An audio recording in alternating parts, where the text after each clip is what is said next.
criticizing. I thought a lot about this, and I wanted to make sure that I shared with you personally my experience with criticism and my struggle with it, and where I think that is born of, and why we should look to try and eradicate criticism as much as possible from our own lives. I was thinking about it this morning and journaling in preparation for our conversation. And what came to me is that when I was a child, I was just kind of constantly criticized. I think it's why I grew up so insecure and so neurotic, and have worked to overcome that for so many years. I was told so many negative things about myself, and anything that I did, if I did it, it wasn't good enough, and that was pointed out to me. Or if I did it and failed, I was told, of course you failed. So yeah, I was parented in the opposite way of, if you want to bring someone up in a way that they have the resources to feel good about themselves in life and to live free of anxiety. I read something one day that said that our ego minds, that's that negative self-talk that we have, is actually the voice of our parents. And when we leave home, they give it to us as a parting gift. Now, I don't know if that's true at all, but I do know that I can tend to be even harder on myself than my dad ever was. So why do we criticize ourselves, and why do we criticize other people? The reasons are kind of multitudinous, and I write about this in my book, A Complaint-Free World. We criticize other people predominantly to express a feeling of superiority. I realized that because that was the dominant way that I was communicated with at home, okay, and I don't want to understate or overstate that, but it was really, really kind of amazing looking back. Instead of saying, oh, great, or oh, at least you tried. I mean, it was just insults. And the thing was, because there were three boys, we picked up the negativity and we reverberated it back to ourselves in just cruel ways. So I felt the sting and the pain and the loneliness of criticism, and yet when I moved into relationships with other people, friends, girlfriends, wives, criticism still was something that I did quite a bit. And I would tell myself that I was trying to help the person, that, oh, they didn't realize this. We're all blind to certain things. And so let me point out the things that you're blind to. Nobody likes people who do that. I don't like that. One of the things that you'll find is that people who tend to be the most critical are often the people who can't take criticism very well. Over the years, I have really, really worked to take criticism better. Still not great at it. You got to catch me at the right. If you catch me at the wrong time, it can hurt. I remember one night I was looking on Amazon at my 5 books and the reviews, and I've got hundreds, if not thousands, of reviews. And one of my books had 4.5 stars, and I don't think any of them have less than 4, at least the last time I looked. I try not to look at all because I don't really care about the reviews. But one night I got all into it, and I was reading all the positive reviews, and it was huge comparatively. And then my ego wanted to read the negative reviews, and that criticism from people put me into a tailspin, such that I kind of thought about it and felt really kind of, because of human beings' negativity bias, felt kind of bad about myself. The next night, I decided to look up my favorite personal development author, and that's Wayne Dyer, and read some of his reviews. And you know what? When I read the negative ones, they were identical to mine. And all of a sudden, I realized that somebody is going to criticize you always, no matter what you do. We've all heard that, but this was my opportunity to truly live it.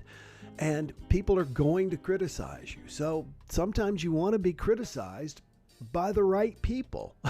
If the wrong people, the people you're really trying to encourage and help, et cetera, are saying you're missing the mark, that's good to know.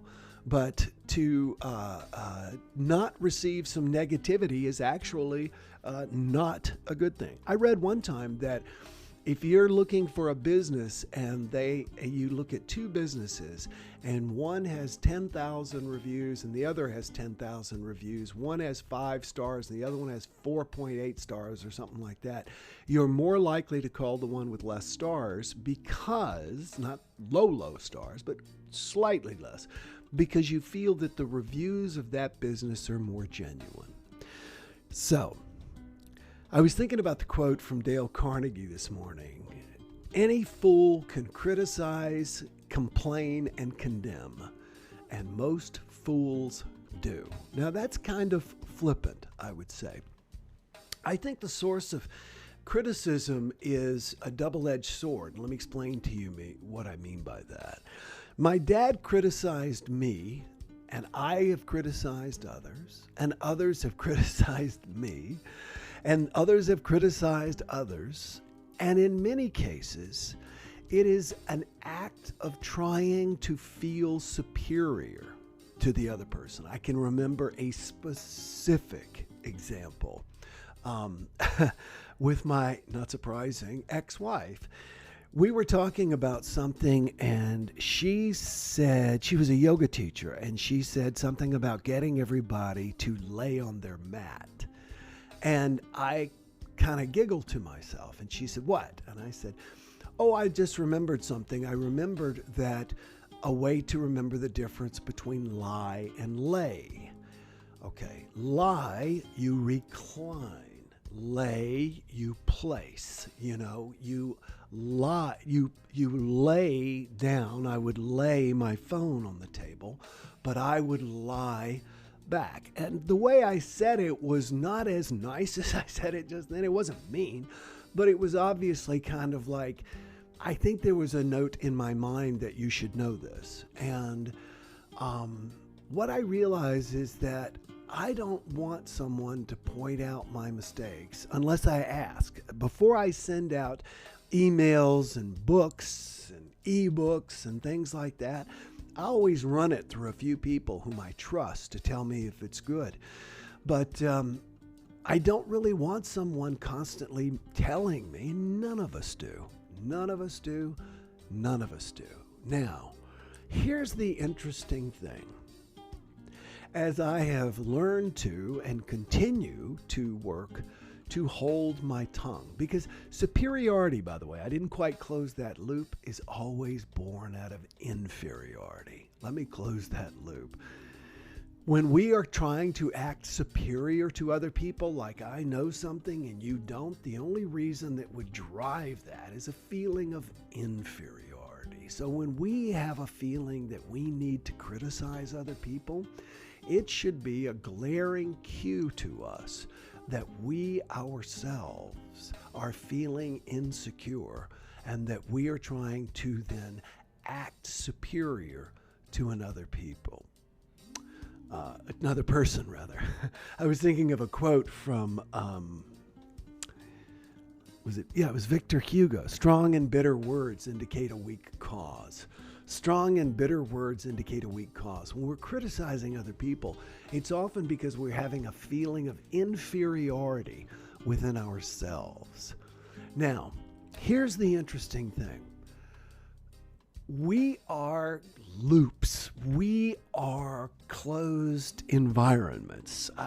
This is one of the things that just keeps coming back to me, and that is that if you want to calm your body and relax your mind, let me say that again. If you want to calm the tension in your body, relax your mind. However, you can also relax your mind by calming the tension in your body. We are a loop, okay?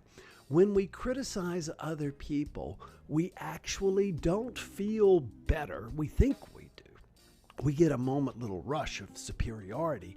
The thing is, what we are actually doing is at our core admitting our own inferiority, and we feel less happy as a result. The ultimate goal in life is to be happy. I've often thought about this idea that, life is like a ride at an amusement park. It's ups, it's downs, it's sideways, it's, sometimes you get wet, etc. It's just crazy. But when you get off, God is going to look you in the face and say, did you have fun? Did you have fun? And I got to say, that is something that most of us struggle with. But we want to be happy. The global currency, the emotional thing that we're all really looking for, it's not more. We think more will make us happy, but it's happiness. What we want to do, we want to be happy. And the way we become that way is by working to not criticize others. I say working too. And the reason I say that is that I still find out by people's reactions that I have said something critical and not even realized it. See, that's the thing about habits, friends. When you've got a habit, it's going to get a hold. It has a hold of you such that you don't even realize it. But now what I'm noticing is, the other night I was out to dinner with some friends, and it was outdoors, and it was people who I know had taken very good care of themselves, and us too, etc. So anyway, in a restaurant that really practiced great safety precautions. And I said something, and I'm becoming more and more sensitive to people's reactions. And I noticed the person kind of went like this, and I realized inside my mind is now training itself to go, wait, I think you may have said something critical. Quick review. It's like NFL games where they do the audio instant replay. And I replayed it, and I went, maybe doesn't matter whether I did or not. Say something to make it sure that it did not come across as a criticism. I forget who it was, but I think it was Nietzsche. Somebody look it up. Who said everybody says they want a critic when actually what they're looking for is praise. Words to that effect. I'm sure I just bastardized the quote and totally misrepresented who said it. But the point is that people say what they're looking for is feedback, and really what they're looking for is praise. We're doing a major, it's hard to explain, program right now that we're working on behind the scenes, and I say me and my marketing director, and who also happens to be my daughter. And as we're working on this, she's put an enormous amount of work on it, into it. Now, my side that was like my dad would want to go in and go, okay, but you missed this, and this is wrong, and why did you do this, et cetera, et cetera, et cetera. And so I still need to choke that back because it's habitual. Remember, habits get a hold of you. And so what I do is I make sure I go through and go, well, this is awesome. Well, this is smart. This is great, et cetera. And you know why? Because everybody needs that and wants that, myself included. I want to be praised first before I get any criticism. So the more you work to be compassionate of other people and understand that they don't want to hear your negative feedback any more than you want to hear theirs or anyone else's, you realize that we're all walking around. Greg Bear, the author of the book Real Love, says that most of us are walking around with sunburn. We don't see it. Other people don't see it. But when other people come up and touch us really hard, we both find out just how sunburnt we are. And criticism can come across as being sunburned. I have really worked in my relationship with my daughter to understand that she needs my appreciation more than she needs my guidance and feedback. The things that she needs to work on, she already knows. And I'm not helping. What she needs is the approval and appreciation and love of her dad. The same is true of the people in your life. And especially, it's true of yourself. I go back to cut yourself some slack. Don't criticize yourself. Don't point out the things you're doing wrong. If you want to point out something you did wrong, then by golly, you take the time to point out 20 things you did right. Because they find a ratio of about that. You can say, I think it's 8 things actually that are good to somebody, and 1 negative thing will wipe it out. So you got to say, go back and say 8 good things. Just realize, any fool can condemn, complain, and criticize, and most fools do. Make that your focus today. Become aware of if you are complaining to other people, and if so, be sure and stop it. Stop. One of the things that I do literally in my head is I've mastered the word stop in my brain. If I'm in the middle of saying something, I'll go stop, or thinking something, stop. It's an interrupter, and it works. Again, I want to thank all of you who are here for the first time. Be sure and like this page, and you'll find out more stuff that's going on. We've got our meditation group that's going on in just a few minutes for those of you who are part of the complaint-free meditation group, and I know that's a bunch of you. We get together and meditate live every single morning, and it is bliss. Let me show you the image that I have selected for this morning's meditation. I do a different image. Here we go. Wow. Beautiful, huh?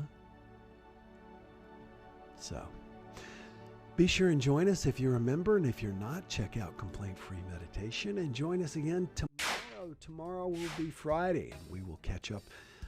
Tomorrow we're going to talk about, if not now, when? If not now, when? I just, strong and important words I want to share with you tomorrow, okay? So I hope you'll be with me. Jerome, I see, is here. Good morning, Jerome. Michelle Doherty, good morning. Sunshine and smiles. That sounds like Michelle Doherty. Miyoki Pullman, there's her smiling face, as is Cindy Cahill Benson. She's here. She's also a part of our Complaint Free Life program. My favorite quote from Wayne Dyer is, "We attract what we are. And if I am critical, I attract others who are critical too." Wow, Lynn, thank you. Awesome. Great way to put it. Shared. Thank you, Susan. Everybody click share. Remember, share is not just a headliner in Las Vegas. Please click share before you leave so that other people can find out about what we talked about today, so that they too will become less critical. Enjoy today. I look forward to seeing you tomorrow, and everybody in our complaint-free meditation group. Be sure and be there in just a few minutes. Bye-bye. No more complaining people. Their lives are changing. We're flying high, creating a complaint-free world. No more